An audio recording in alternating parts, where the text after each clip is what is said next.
Bienvenidos a mi canal Wonder LCC, mi nombre es María de los Ángeles Salas Quispe y hoy empezamos con un nuevo tema, semiología del pulso arterial. Para empezar debemos hablar un poco sobre reseña histórica.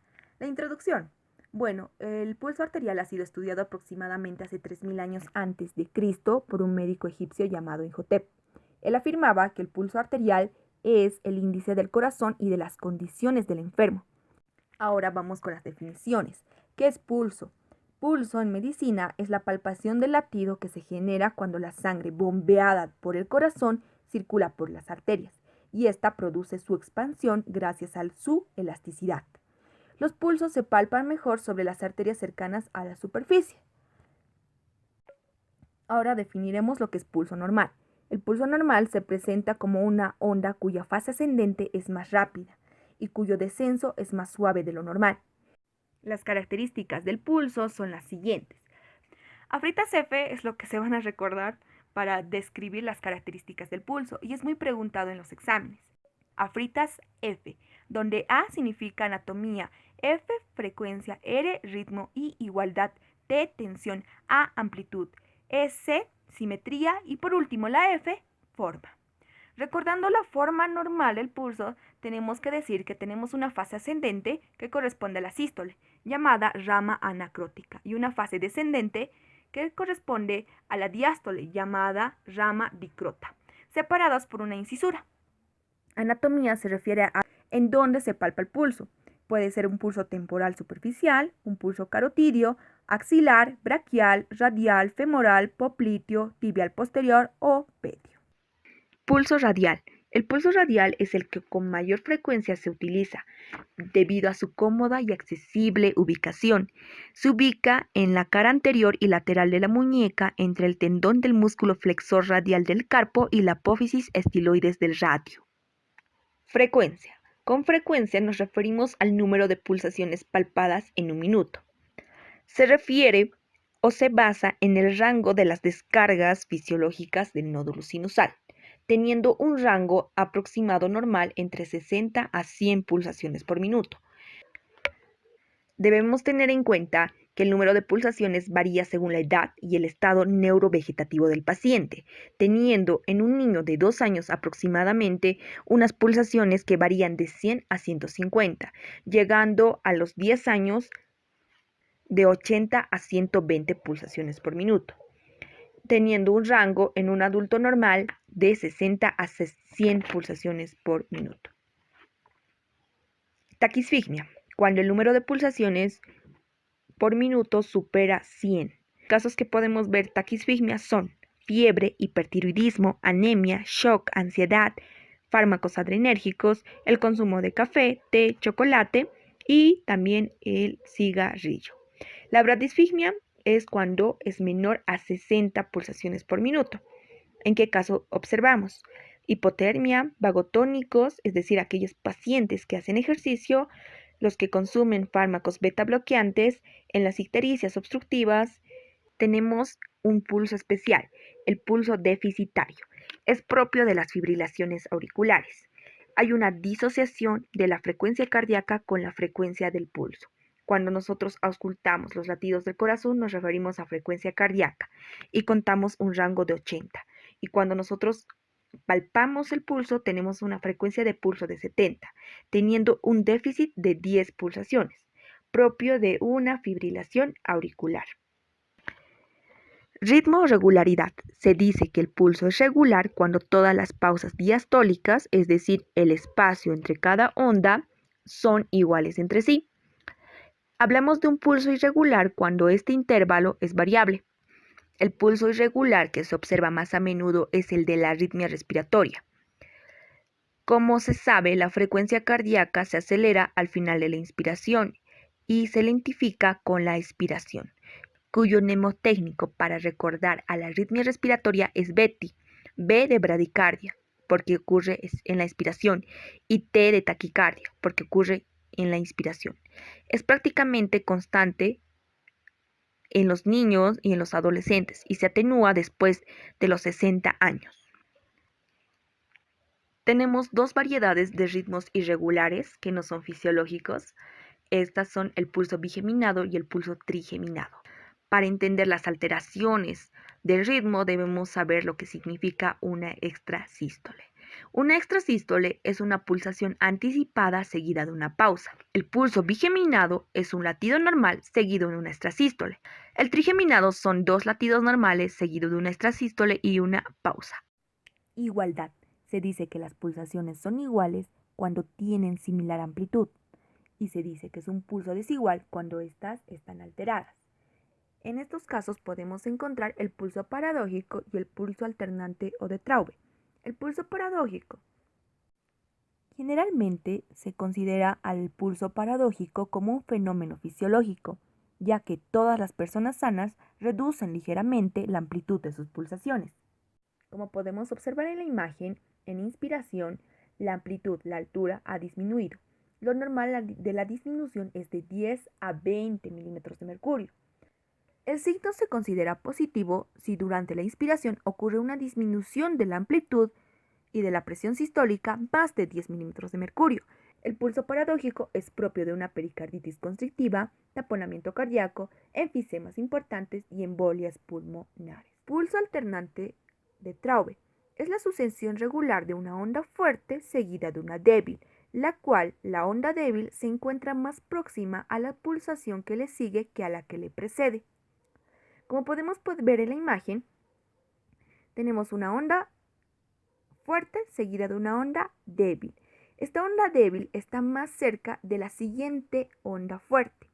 Y esto es propio de una insuficiencia cardíaca izquierda. Y no debemos confundir con un pulso bigeminado. Recordando que el pulso bigeminado es un latido normal seguido de una extrasístole. La extrasístole o la onda pequeña está más cerca de la pulsación original que de la siguiente pulsación. Tensión o dureza. Normalmente el pulso arterial es blando y la arteria se deja comprimir fácilmente.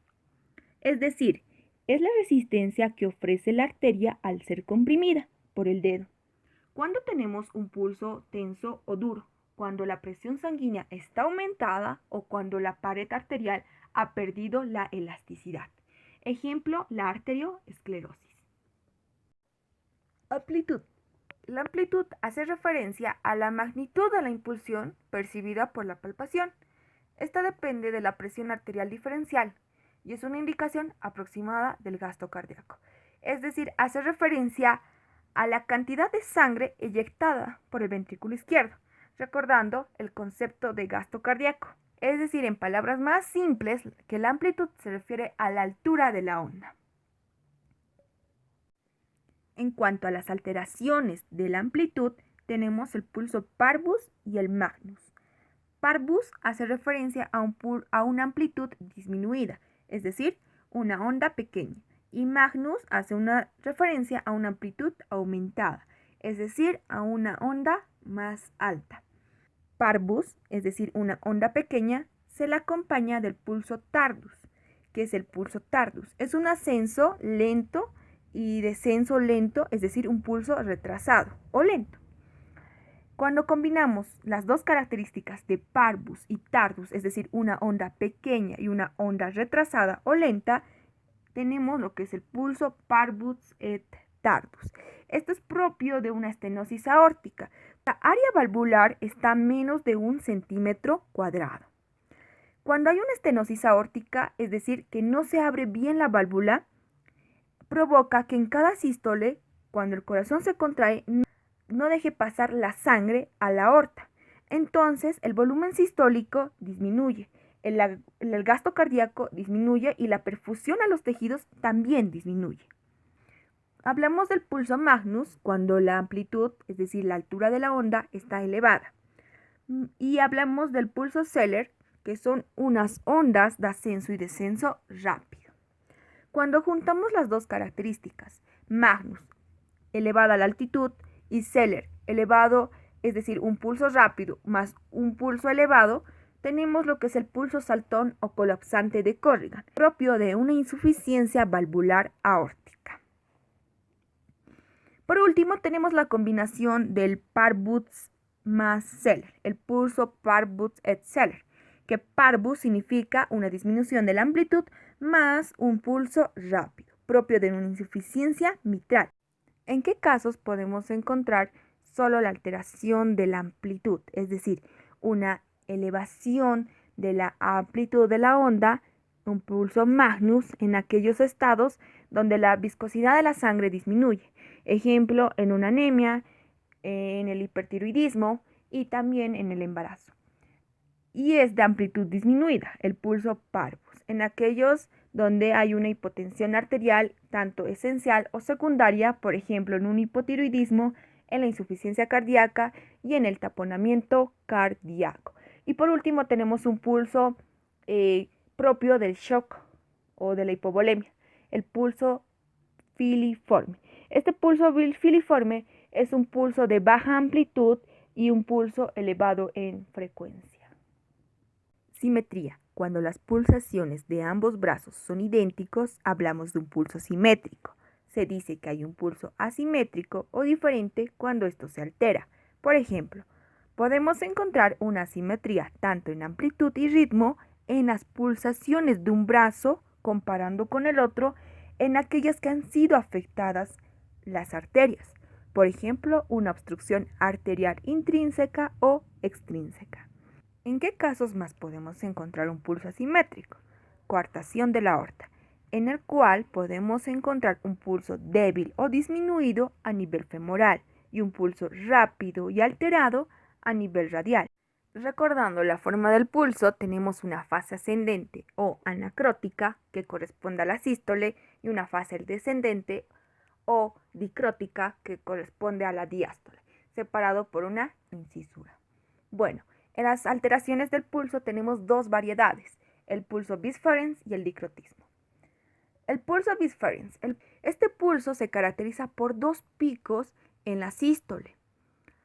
¿Por qué aparece dos picos en la sístole? Bueno, en una insuficiencia aórtica grave que es propia del pulso bisferens, la válvula es insuficiente. Entonces, al ser insuficiente, va a haber una regurgitación de la sangre que a la larga conlleva con un aumento de volumen, y esto provoca que el ventrículo tenga que expulsar con rapidez y abundante fuerza el exceso de volumen desde el ventrículo. Esto es propio de una insuficiencia aórtica grave. Vamos con el dicrotismo. Dicrotismo. Se caracteriza por una melladura en la fase descendente y ocasionalmente se puede encontrar en cuadros de fiebre tifoidea.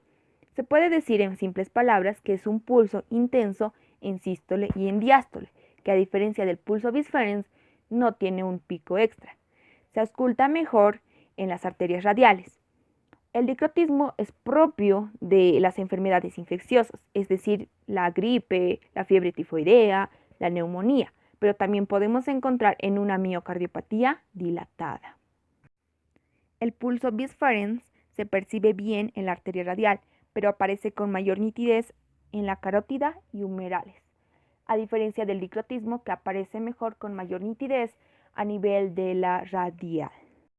Un dato curioso es que en la imagen podemos ver cómo la amplitud va aumentando desde las arterias centrales a la periferia. ¿Por qué sucede esto? Sucede por la configuración de su pared. Es más elástico a nivel central y más muscular a nivel periférico. Segundo dato indagador, pulso arterial versus pulso venoso. Como ya sabemos, el pulso arterial nos aporta información sobre el estado del ventrículo izquierdo en cada pulsación, mientras que el pulso venoso nos aporta información sobre la actividad auricular derecha y el funcionamiento del ventrículo derecho. Como dato curioso tenemos de que el pulso bigeminado no es solamente propio de una extrasístole, sino también aparece en la intoxicación digitálica.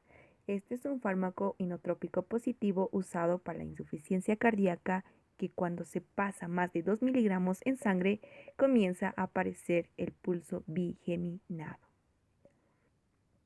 No debemos olvidar este dibujo animado a Betty. ¿Por qué?